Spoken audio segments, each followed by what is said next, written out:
Hello students, मैं प्रणय वर्मा स्वागत करता हूं आपको मैग्नेट बेंस हिंदी में। चलिए आज मैं आपके लिए लेकर आया हूं अपना यूपी बोर्ड और आज हम करने वाले हैं इसकी कक्षा 8वीं की गणित और देखते हैं कि इसके अंदर कौन कौन से चैप्टर हैं जिनको हम लोग सॉल्व करेंगे। तो आज हम करेंगे इन चैप्टर का ओवरव्यू, उसके बाद फिर हम लोग लाएंगे आप लोग के लिए बहुत जल्दी इसकी एक्सरसाइज। देखते हैं कौन कौन से चैप्टर जो हम लोग सॉल्व करेंगे। तो यहां पर सबसे पहला जो चैप्टर आता है हमारा वो है परिमेय संख्याओं पर संक्रियाएं। सबसे पहले हम जानते हैं परिमेय संख्या होती क्या है। देखिए परिमेय संख्या के बारे में सब लोग जानते हैं कि भाई वो पी अपॉन क्यू के फॉर्म में होती है। उसके बाद उनको कैसे जोड़ते हैं, कैसे घटाते हैं, कैसे गुणा करते हैं, भाग कैसे करते हैं, ये सारा हम लोग एक हमारे अध्याय 1 के अंदर सीखेंगे। हमारा अध्याय है वर्गमूल। भाई वर्गमूल क्या होता है? भाई वर्गमूल ये होता है कि भाई देखिए मान के चलिए कोई भी संख्या का वर्ग क्या करते हैं। वर्ग का मतलब होता है उसको 2 बार गुणा करना और वर्गमूल का मतलब क्या होता है कि जिस संख्या का 2 बार गुणा करते हैं उसमें से एक संख्या बाहर निकाल लेते तो वो वर्गमूल बन जाती है।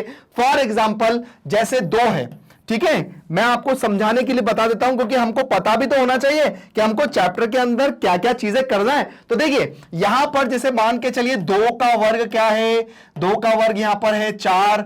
अगर मैं वर्गमूल निकालूं तो वर्गमूल का मतलब ये है, ये भैया आपका वर्गमूल है तो 4 का वर्गमूल हो गया 2। तो बस यही चीज मैं आपको समझाना चाह रहा था। तो कुछ इस तरह से कहता है हमारा अध्याय 2।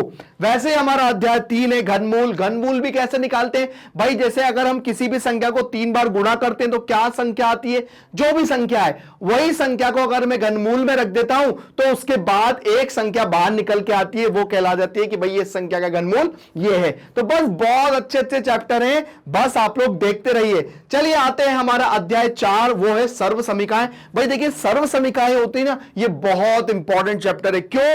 क्योंकि ये जो सर्व समीकरण है ना, ये हमारी आगे क्लासेस तक चलती है। जब तक हम लोग मैथ्स करते हैं इनका बहुत यूज है। बस इसके अंदर कुछ छोटे छोटे फॉर्मूले याद करना पड़ते हैं, जैसे ए प्लस बी का होल स्क्वायर क्या होता है, ए प्लस बी का होल क्यूब क्या होता है। होल स्क्वायर का मतलब ये होता है कि भाई ए प्लस बी इसका होल स्क्वायर, ऐसा ही ए प्लस बी और 3 लगा दूंगा तो मतलब घात 3 हो गई, होल क्यूब हो गया। तो इस तरह से हमारे क्वेश्चन जो है हमारे इसके अंदर अध्याय 4 के अंदर हमको देखने को मिलेंगे। अध्याय 5 आता है बीजीय व्यंजकों का भाग एवं गुणनफल। भाई बीजीय व्यंजक होते क्या है भाई, हमारे जो चर हैं अचर हैं उनसे मिलकर हमारा एक बीजीय व्यंजक बनता है, जिसको कैसे हम लोग कैसे भाग देंगे, कैसे गुणा करेंगे, ये सारा हम लोग अध्याय 5 के अंदर सीखेंगे।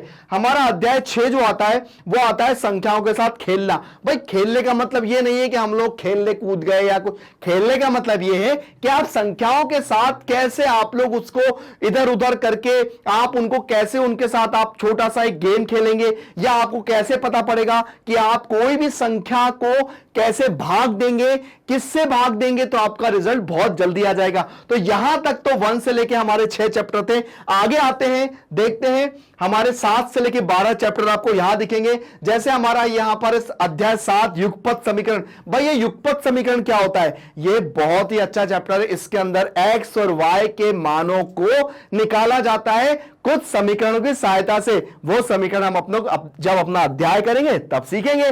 वैसे हमारा अध्याय 8 आता है वर्ग समीकरण। भाई वर्ग समीकरण क्या होता है? इसके अंदर भी क्या होता है, हमें एक समीकरण बनाना पड़ता है, उसको क्या करना पड़ता है, कैसे जमाएंगे, समीकरण कैसे बनाएंगे, वो सारी चीजें हम लोग अपने अध्याय 8 के अंदर सीखेंगे।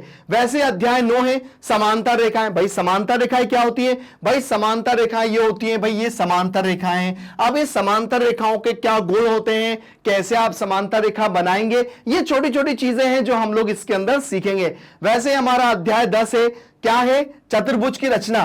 भाई चतुर्भुज की रचना का मतलब ये चतुर्भुज कैसे बनाते हैं, चतुर्भुज को बनाने के लिए किसका यूज करेंगे, चांदे प्रकार, जो भी जितनी भी चीजें होंगे आपके टीचर कहेंगे जाओ आप कल आना स्कूल और आप लोग पूरा अपना ज्योमेट्री बॉक्स साथ में लेकर आओगे और उसके बाद आप लोग उसमें कैसे बनाओगे, किस तरह का क्या क्या यूज करोगे, वो सारी चीजें आप लोग सीखेंगे हमारे चतुर्भुज की रचना में। हमारा अध्याय 11 है वाणिज्य गणित। भाई वाणिज्य गणित क्या होता है? वाणिज्य गणित के ये अंदर ये होता है कि जैसे हम लोग मूलधन, मिश्र धन ये कैसे निकालते हैं, ब्याज कैसे निकालते हैं, ये सारा हम लोग हमारी वाणिज्य गणित के अंदर सीखेंगे। भाई अध्याय 12 जो है वो है हमारा बैंकिंग। भाई बैंक तो आप सभी लोग गए होंगे, बैंक क्यों जाते हैं, किस लिए जाते हैं ये तो आप सभी को पता होगा भाई। खाता आपने सुना होगा ना, खाता क्या होता है, बचत खाता क्या होता है, चालू खाता क्या होता है, ये सारा हम जनरली जो बैंक के अंदर जो जानकारी होती है ना, वो हम अपने इस चैप्टर के अंदर सीखेंगे।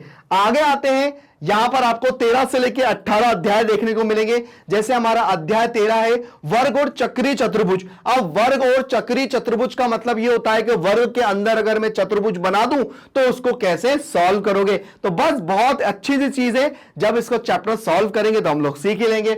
अध्याय 14 आता है हमारा वृत्त की स्पर्श रेखाएं।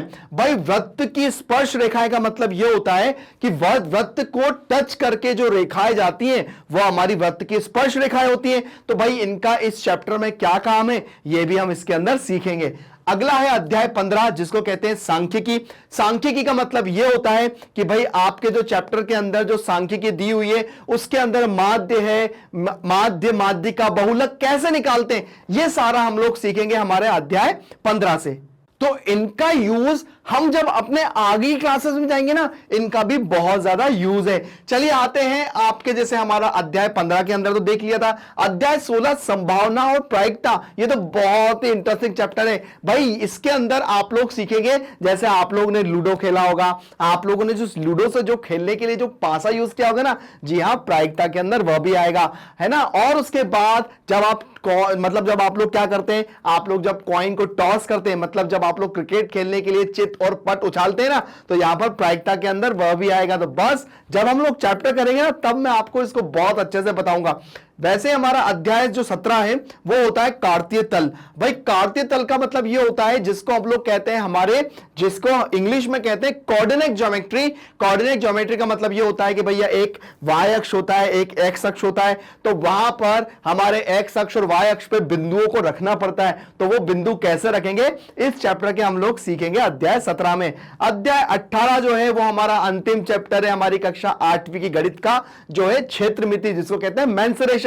भाई जैसे किसी भी क्षेत्र में आप लोग जाते हैं, उसका एरिया निकालते हैं, या आप लोग घर खरीदने जाते हैं, आप लोग पूछते हैं ना भाई क्या स्क्वायर फीट है, क्या है, वो पूरा प्लस माइनस करके गुणा करके सब कुछ आप लोग एरिया निकालते हैं। तो कुछ छोटे छोटे फॉर्मूले यहां पर यूज होते हैं। तो यहां पर हमारा ये जो अध्याय है वो 18 जो है वो यही कहता है। तो देखा आप लोगों ने कितने अच्छे अध्याय हैं और कितना अच्छा हम इसका नॉलेज लेंगे। तो बस बने रहिए हमारे साथ और बस हमारे चैप्टर्स का वेट करिए। बहुत जल्दी हम आपके सामने इसके अध्यायों को लेकर आने वाले हैं। तो बने रहिए, बने का रहना है आप लोगों को बने रहना मैग्नेट ब्रेन्स हिंदी के साथ, जो देता है 7 से लेकर 12 तक का एजुकेशन, वो भी बिल्कुल फ्री में। आपके जितने भी छोटे बड़े भाई बहन हो, आपके फ्रेंड्स हो, आप उनको हमारे चैनल के बारे में बताइए, हमारे चैनल को लाइक और सब्सक्राइब करिए। Thank you.